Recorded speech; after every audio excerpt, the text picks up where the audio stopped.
Russia face any consequences if Vladimir Putin does not agree to stop the war after your meeting on Friday? Yes, they will. Yeah. What will the consequences there will be be? consequences. Sanctions, tariffs? There will be, I don't have to say, there will be very severe consequences, yes.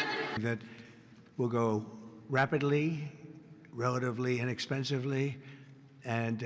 How were your calls this morning with European leaders, and was it your call not to invite President Zelensky to your meeting with Putin? No, just the opposite. No. We had a very good call. He was on the call. President Zelensky was on the call. I would rate it a 10, very, very friendly. I know the leaders because I was at NATO, as you know. I took it from 2% to 5%, 2% that wasn't paid, 5% that is paid, which is trillions of dollars in defense capability. No, it was always going to be, I was going to meet with President Putin, and then after that, I'm going to call the leaders and President Zelensky. I'm going to call President Zelensky, and then I'll call, probably in that order, the leaders. There's a very good chance that we're going to have a second meeting, which will be more productive than the first, because the first is I'm going to find out where we are and what we're doing. Again, this is Biden's war. This isn't my war. He got us into this thing, and it should have never happened. This war would have never happened if I were president.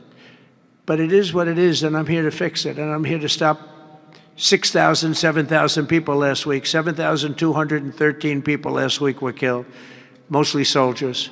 But missiles being lobbed into towns don't exactly help either, but mostly soldiers.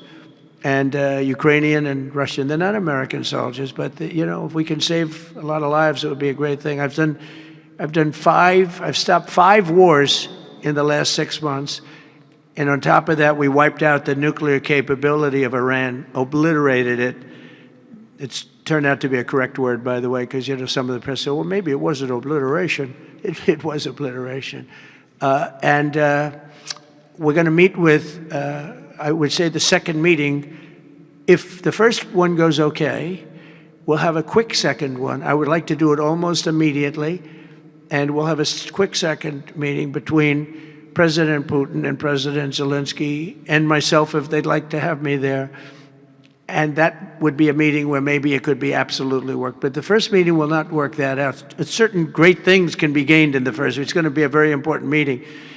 But it's setting the table for the second meeting. I think the second meeting, if the second meeting takes place. Now, there may be no second meeting, because if I feel that it's not appropriate to have it because I didn't get the answers that we have to have, then we're not going to have a second meeting.